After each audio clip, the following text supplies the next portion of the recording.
এইবাৰ গাহৰিৰ পোৱালিখিনি মোৰ গোটেইকেইটা বিক্ৰী হ'ল। তো গোটেইখিনি বিক্ৰী কৰি ৭২,০০০ টকা পালোঁ। মানে ১৪টা পোৱালি হৈছিল MCR F1। তো মোৰ কিমান টকা খৰচ গ'ল মাহাৰিত আৰু পোৱালিত, মানে কিমান টকা খৰচ গৈছে, দানা, মেডিচিন, ভিটামিন চিটামিন এইবিলাক কমপ্লিট মিলাই মানে কিমান টকা খৰচ হৈছে টোটাল আজি আপোনালোকক হিচাপ দিম মই। মানে মোৰ যিখিনি খৰচা গৈছে সেইখিনি মানে খৰচাটো অলপ অভাৰে ধৰিছোঁ, তাতকৈ কমেই গৈছে, সেইখিনি যোৱা নাই। তথাপিও মানে যিখিনি নিয়মৰ খৰচা কৰিব লাগে, মানে জানে অলপ চলপ কেতিয়াবা ঘৰুৱা দানাও দিওঁ, তো সেইটো হিচাপত মানে কমকৈ যায়। যিহেতু বৰ্তমান মোৰ গাহৰি বহুতকেইটা, সেইকাৰণে আমি কোম্পানীৰ ফিড ব্যৱহাৰ কৰি আছোঁ। তো কোম্পানীৰ দানা ব্যৱহাৰ কৰিলে ঘৰুৱা ১ টকাও খৰচ নকৰি, মানে ঘৰুৱা দানাৰ 1 টকা যাতে খৰচ নহয়, 100% কোম্পানীৰ দানা খুৱাই মানে গাহৰিৰ কিমান টকা খৰচ হয় একদম গাভিনী অৱস্থাৰ পৰা পোৱালি জন্মৰ পৰা একদম পোৱালি বিক্ৰী কৰালৈকে পোৱালিৰ দানা খৰচ আৰু গাহৰিজনীৰ মাকজনীৰ দানা খৰচ টোটাল কিমান খৰচা যায় কমপ্লিট হিচাপ আছে। তো হিচাপটো আজি আপোনালোকক জনাম। ভিডিঅ'ত সম্পূৰ্ণ চাব, ভিডিঅ'ত লাইক এটা কৰি ৰাখিব, চেনেলটো ছাবস্ক্ৰাইব কৰি ৰাখিব, আৰু গাহৰি ফাৰ্মৰ বিষয়ে বা লোকেল হাঁহ কুকুৰা পালন যিকোনো ধৰণৰ ফাৰ্মিঙৰ বিষয়ে সকলো ধৰণৰ আপডেট পাই থাকিব। তো সম্পূৰ্ণ হিচাপটো আপোনালোকে চাওক, জনাই আছোঁ। মই যিটো দানা ব্যৱহাৰ কৰোঁ সেইটো দানাটো আপোনালোকে চাওক।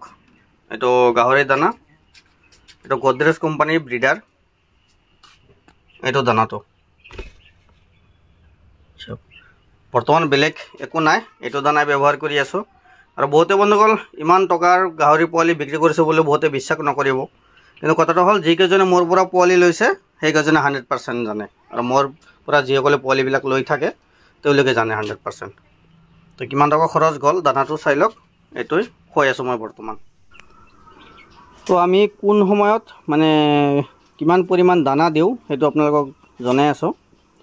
যেতিয়া নেকি প্ৰথম ফাৰ্ষ্ট আমি ছাৰ্ভিচটো দেখুৱাম, ছাৰ্ভিচটো দেখুৱাৰ পিছত মানে 15 দিন বয়সলৈকে, মানে 15 দিনলৈকে আমি ৰাতিপুৱা 500 গ্ৰাম আৰু সন্ধিয়া সময় 500 গ্ৰাম, বেছি নহয়, বেছি দিলে প্ৰব্লেম হয়। যিটো আমাৰ যিটো নিয়ম বহুতে দিব পাৰে, তো আমি যিটো নিয়ম পালন কৰিছোঁ সেইটো জনাই আছোঁ। প্ৰথম 15 দিনত আধা কেজি 15 দিন, তাতে আপোনাৰ 15 কেজিমান দানা যাব।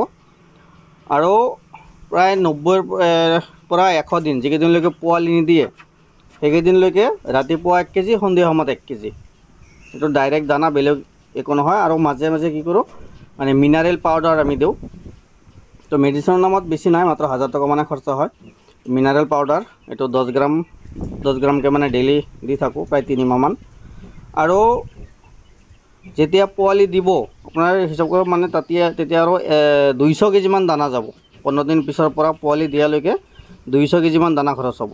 আৰু যেতিয়া নেকি পোৱালিকেইটা জন্ম দিব, পোৱালি জন্ম দিলে তাৰে পৰা 10 দিনমান আমি মানে দানাটো কমাই দিওঁ, মানে বেছি গাখীৰ হ'লে পোৱালিখিনিৰ আৰু লুজ মোচন হৈ যায়। সেইকাৰণে আমি 1 কেজিকৈ দানা দিওঁ 2 টাইম, বেছি দিন নহয়, মাত্ৰ 10 দিন। আৰু 10 দিন পিছৰ পৰা যেতিয়া পোৱালিয়ে দুটা এটা দানাও খায় আৰু মাকৰ গাখীৰটো খায়, 10 দিন পিছত পোৱালিটো অলপ ডাঙৰো হয়, তেতিয়া গাখীৰৰ পৰিমাণে বেছিকৈ লাগে। সেই সময়ত আমি দিনত 3 বাৰ দিওঁ 1 কেজিকৈ, ৰাতিপুৱা 1 কেজি, দুপৰীয়াত 1 কেজি আৰু সন্ধিয়া সময়ত 1 কেজি, দিনত 3 বাৰ। তেতিয়া 1 মাহত 90 কেজি দানা যায়। আৰু যেতিয়া নেকি 40 দিনমান বয়স হয়, 40 দিন বয়স হোৱাৰ পিছত আমি মাকটো ছাইড কৰি দিওঁ, তাৰে পৰা ছাইড কৰি দি বাকী পোৱালিক আমি বেছিকৈ দানা দিওঁ। তো টোটাল আমাৰ দানা খৰচ যায় 325 কেজি, মানে পোৱালি ডাঙৰ হোৱালৈকে। মানে এইটো মাকৰ নামত, মাকৈ যিখিনি দানা খায় সেইখিনি 325 কেজি দানা খায়।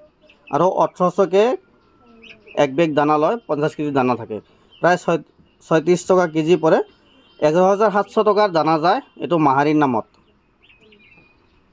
আৰু 1000 টকা যায় আপোনাৰ এই মেডিচিন, মিনাৰেল পাউডাৰ বা এইবিলাক পেলু, লিভাৰ, এইখিনি লৈ 1000মান টকাৰ মেডিচিন যায়। তো 12700 টকা এইটো ডাঙৰ মাহাৰীৰ কাৰণে 12700 টকা যায়, মেডিচিন চেডিচিন চব কমপ্লিট লৈ। আৰু পোৱালিত খৰচা হয় আপোনাৰ 1 বেগ দানা আনো আমি, যিটো আমাৰ ঘৰত মুৰ্গীও আছে, একেবাৰে মুৰ্গীৰ দানা লৈ আহোঁ। মানে 1 বস্তা 50 কেজি দানাৰ দাম লয় 2400 টকা, গোটেইখিনি নাযায়, থাকেই। আৰু চাপৰ যিটো ব্ৰাণ্ড বুলি কয়, চাপৰ গৰুক খুৱায়, সেইটো আনো 1 বস্তা, তো সেইটো লয় 2400 টকা, আৰু এইটো লয় 1200 টকা।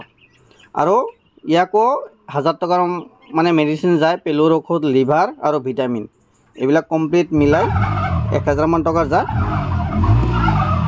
না চাপৰ আৰু মেডিচিন কমপ্লিট মিলাই 4,600 টকা খৰচা হয় পোৱালিৰ নামত দানা মানে অলপ বেছিকৈ দিওঁ তো 4,600 হৈ পেলাই 12,700 টোটাল আমাৰ 17,300 টকা পোৱালি বিক্ৰী কৰালৈকে পোৱালিৰ দানা খৰচ আৰু মাকটোৰ দানা খৰচ 17,300 টকা টোটাল খৰচা মানে দানাটো বেছি ব্যৱহাৰ কৰি আৰু পোৱালি যেহেতু 14টা পোৱালি আছিল 14টা পোৱালিৰ মাজত 3টা পোৱালি মেল আমি 6,000কে বিক্ৰী কৰিছোঁ 18,000 আৰু 9টা বিক্ৰী কৰিছোঁ 5,000কে মেল ফেমিলি মিক্স কৰি লৈছিল বহুত তো 9টাত 45,000 আৰু 2টা পোৱালি সৰু আছিল যেটো 2টা পোৱালি সৰু আপোনাৰ মোৰ সকলোবোৰ ভিডিঅ'তে চাইছে আপোনালোকে 2টা পোৱালি সৰু আছিল সেই 2টা 9,000 টকা তো টোটাল আমাৰ পোৱালি সেল হৈছে 72,000 টকা মানে 14টা পোৱালি টোটাল 72,000 টকা বিক্ৰী হৈছে আৰু দানা খৰচ 17,300 টকা বাদ দি আমাৰ 54,700 টকা মানে 54,700 টকা আমাৰ লাভ থাকিছে তো এটা মাহাৰিৰ পৰা প্ৰায় 45,000 এইখিনি আমাৰ টোটাল হিচাপ